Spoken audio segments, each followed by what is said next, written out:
Chandrayangutta area में CAPF force से and local police force से रैली निकाले थे। सो हाउस ऑफ पीपल उन्हें लोकसभा इलेक्शंस के वास्ते ये पीसफुल कंडक्ट करने के वास्ते रैली निकाले। तो पब्लिक को भरोसा करने हमारे तरफ से तो इलेक्शन में फ्री पोल करने के वास्ते हम अपील कर रहे हैं पब्लिक को। Thank you. పిఎస్ లిమిట్స్లో సిఏపిఎఫ్ సెంట్రల్ పారామిలిటరీ ఫోర్సెస్ దాంతో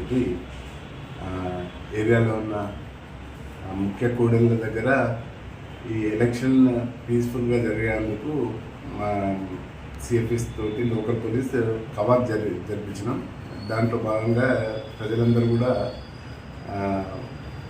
ప్రజలకు ధైర్యం చెప్పే విధంగా మేము ఉన్నామనే ధైర్యంతో చెప్పే విధంగా మేము ఈ కవాతుని ఏర్పాటు చేసినాం।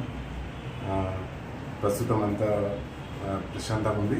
13/5/2024 నాడు ఎలక్షన్ అవుతుంది। దాంట్లో భాగంగానే ఈ యొక్క కవాతు నిర్వహించింది। Thank you sir. పాత బస్తీ ఎలా ఉంది ఇప్పుడు? అంటే మీరు మొత్తం తిరుగుతున్నారు కదా, పాత బస్తీ ఇప్పుడు ఇదంతా కూడా చంద్రాయనగుట్ట కూడా పాత బస్తీలో భాగమే। సౌత్ ఈస్ట్ జోన్లో చంద్రాయనగుట్ట ఒక భాగం। దీంట్లో ప్రశాంతంగా ఉంది। దాంట్లో భాగంగానే మేము రౌడీ షీటర్స్ మేళా పెట్టిస్తున్నాం। దాంట్లో వాళ్ళకు కూడా ప్రికాషన్స్ తీసుకునే విధంగా ఇన్స్ట్రక్షన్స్ ఇస్తున్నాం। బ్యాండ్ ఓవర్ కూడా చేయించినాం। ఎలక్షన్కు సంబంధించిన అన్ని విషయాలలో కూడా జాగ్రత్తలు వహిస్తూ ఎలక్షన్స్ పీస్ఫుల్గా అయ్యే విధంగా ఏర్పాటు చేస్తున్నాం। Thank you.